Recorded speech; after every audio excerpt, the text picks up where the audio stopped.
Hello students, स्वागत है बेटा आपका एनसीईआरटी इन्फो बाइट्स के नेक्स्ट वीडियो सेक्शन में। आज हम क्लास 11th बायोलॉजी में एक बहुत इंपॉर्टेंट कॉन्सेप्ट है फोटोफॉस्फोराइलेशन, उसके बारे में बात कर रहे हैं बेटा। जानते हैं फोटोफॉस्फोराइलेशन का मतलब होता है एटीपी का फॉर्मेशन।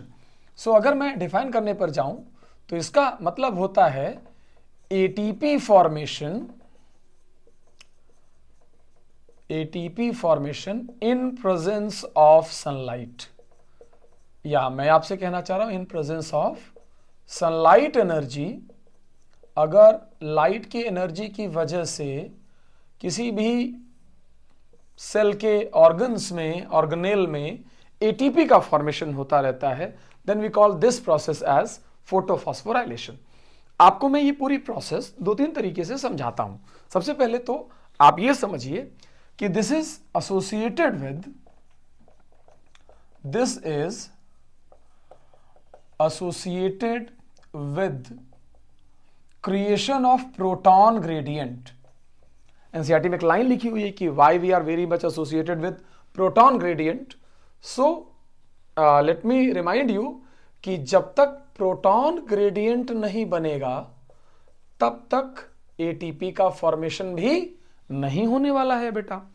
तो फिर हमारा पहला फोकस इस चीज पर होगा कि प्रोटॉन ग्रेडियंट क्या है। जानते रहिए कि प्रोटॉन ग्रेडियंट के थ्रू ही हम एटीपी के फॉर्मेशन पर जा सकते हैं। दो टर्म है, एक टर्म है केमी ऑस्मोसिस और दूसरा टर्म है उसके साथ साथ, एंड पहला टर्म जैसे केमी ऑस्मोसिस है तो उसके साथ हमने दूसरा टर्म समझा है बेटा जिसे ऑक्सीडेटिव फॉस्फोराइलेशन। वो तो हम माइटोकॉन्ड्रिया में पढ़ते हैं, यहां हम उस पर बोल रहे हैं फोटोफॉस्फोराइलेशन। लाइट के प्रेजेंस में इनऑर्गेनिक फॉस्फेट का एडिशन होना केमी ऑस्मोसिस और फोटोफॉस्फोराइलेशन, दो इंपॉर्टेंट इवेंट्स चलते हैं। अगर मैं एग्जैक्टली आपको लेकर चलूं क्लोरोप्लास्ट के अंदर, जैसे क्लोरोप्लास्ट की ये दो मेम्ब्रेन्स हैं, तो हम ये कहते हैं कि क्लोरोप्लास्ट में थैलेकॉइड्स होते हैं और वो इस तरीके से एक दूसरे थैलेकॉइड के स्टैक्ड मेंबर से कनेक्टेड होते हैं।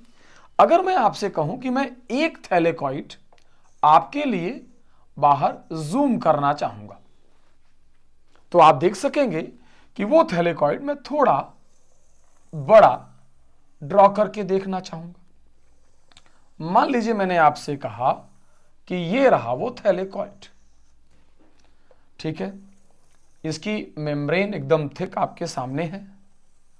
इस तरीके से थैलेकॉइड की मेम्ब्रेन विजिबल है।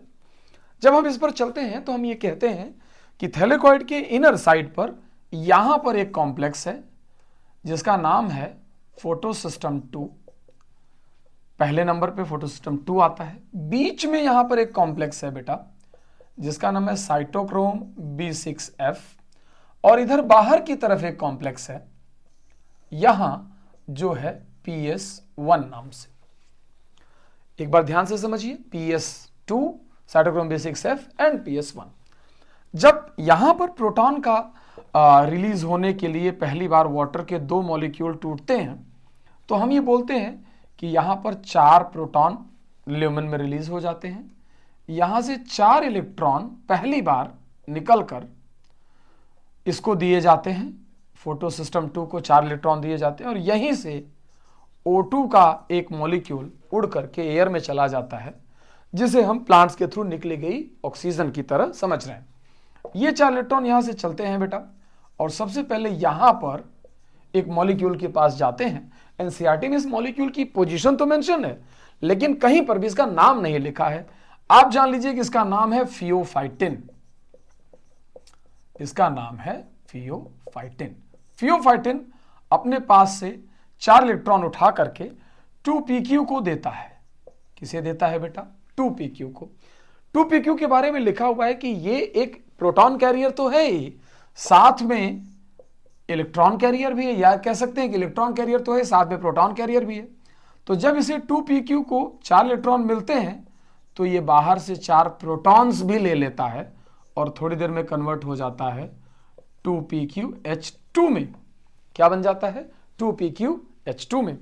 ये 2pqH2 आगे चलकर बेटा यहां से 4 प्रोटॉन अंदर की तरफ फेंक देता है और यहां से उठा करके 4 इलेक्ट्रॉन साइटोक्रोम B6F को दे देता है और फिर वापस कन्वर्ट हो जाता है 2pq में। ध्यान से सुनिए मैं क्या बोल रहा हूं। 2pq को फियोफाइटिन 4 इलेक्ट्रॉन देता है। 2pq उन 4 इलेक्ट्रॉन्स के रेस्पॉन्स में बाहर से स्ट्रोमा से 4 प्रोटॉन भी ले लेता है। बाद में क्या करता है, इन चारों प्रोटॉन्स को उठा करके ल्यूमेन में ट्रांसफर कर देता है और 4 इलेक्ट्रॉन आगे बढ़ा देता है। बाद में ये 4 इलेक्ट्रॉन यहां से चलते हैं और यहां एक प्लास्टोसाइनिन नाम का कैरियर है, उसके पास जाते हैं। प्लास्टोसाइनिन फिर इन 4 इलेक्ट्रॉन्स को उठाकर दे देता है कॉम्प्लेक्स 1 को। ये कॉम्प्लेक्स 1 इन सभी 4 इलेक्ट्रॉनों को उठाकर पहले फेरिडॉक्सिन को, फिर उसके बाद FNR को, जिसे फेरिडॉक्सिन रिडक्टेज कहते हैं, वहां पहुंचा देता है। ये लोग यहां पर इससे सिंपली अपना काम करते हैं कि 2NADP अवेलेबल रहते हैं, उन्हें उठा करके ये 2NADPH2 बना देता है और वो बात हमारे तुम्हारे काम की अभी के लिए फिलहाल नहीं है। इन सभी बातों में एक चीज तो हुई कि बाहर से भी 4 प्रोटॉन और वाटर के भी 4 प्रोटॉन ल्यूमेन में कलेक्ट हो गए। जानते रहिए कि ल्यूमेन में जब प्रोटॉन का परसेंटेज बढ़ता है तो उस दौरान यहां का pH घटता है, यानी ये एसिडिक हो जाता है। जबकि बाहर की तरफ प्रोटॉन का परसेंटेज कम है, जिसकी वजह से हम कह सकते हैं कि pH ज्यादा है, यानी वो बेसिक है कंपैरेटिवली। तो इस वजह से ये सारे प्रोटॉन बाहर निकलकर भागने के लिए एक प्रेरणा में रहते हैं, एक डायरेक्शन बनाते हैं। So this arrow is representing direction of H+ gradient. ये जो प्रोटॉन्स हैं वो H+ ग्रेडियंट फॉलो करते हैं और बाहर भागने की कोशिश करते हैं। ठीक इसी दौरान हम ये देखते हैं कि यहां पर एक मतलब ATP सिंथेज इस तरीके से प्रेजेंट है। ये उसका F0 पार्ट है, ये स्टॉक है बेटा, और ये उसका F1 पार्ट है। जब प्रोटॉन्स इसमें से पास होकर के बाहर की ओर जाते हैं तो जब जब यहां से 4 प्रोटॉन निकलकर बाहर जाएंगे, ध्यान दीजिए मैं 4 प्रोटॉन बोल रहा हूं, नया NCERT कन्वेंशन यही है। पहले 2 प्रोटॉन थे, अब ये 4 प्रोटॉन हैं। तो जब यहां से 4 प्रोटॉन निकलकर बाहर जाते हैं तब इसका हेड कन्फर्मेशनल चेंज करता है, मतलब ये रोटेट करता है। और जब ये रोटेट करता है तो यहां पर एक ADP और इनऑर्गेनिक फॉस्फेट मिल जाते हैं और ATP का फॉर्मेशन होता है। इस एरो का जहां पर हम बता रहे हैं कि ज्यादा प्रोटॉन कंसंट्रेशन से कम की ओर जाना है, तो this arrow is representing chemiosmosis. और जबकि ये जो दूसरा एरो है डॉक्टर्स, जिसमें ADP और PI जुड़ करके ATP का फॉर्मेशन कर रहे हैं, this arrow is representing photophosphorylation. So आपको मैं रिमाइंड करा दूं कि फोटोफॉस्फोराइलेशन ADP और इनऑर्गेनिक फॉस्फेट के जुड़ करके ATP बनने की प्रोसेस है, जबकि यहां पर है। और इन सभी प्रोसेसेस को कंप्लीट कराने के लिए या इस वाटर के ब्रेकडाउन के लिए हमें सनलाइट की जरूरत पड़ती है। तो ये जो पूरी प्रोसेस है सनलाइट की वजह से हुई। pH का डिस्ट्रीब्यूशन जरूर याद रखिएगा, pH के डिस्ट्रीब्यूशन से ये पूरा प्रोसेस चलता है। और कहीं ना कहीं हम ये दोनों बातें यहां पर समझ पाते हैं। पहली चीज तो proton flow from high to low concentration, एक तो ये बात आप जानते रहिए, प्रोटॉन हमेशा हाई टू लो कंसंट्रेशन की ओर चलते हैं। दूसरी बात ये भी जानते रहिए कि lumen is acidic while stroma is basic. एक क्वेश्चन भी अभी मुझे रिसेंट में मिला था कि जब हम आइसोलेटेड क्लोरोप्लास्ट को अगर pH 8 में रख दें, फिर pH 4 में रखें, फिर वहां से pH 8 में ट्रांसफर करें, तो वो ATP का फॉर्मेशन क्यों करता है। फियोफाइटिन का नाम जरूर याद रखिएगा।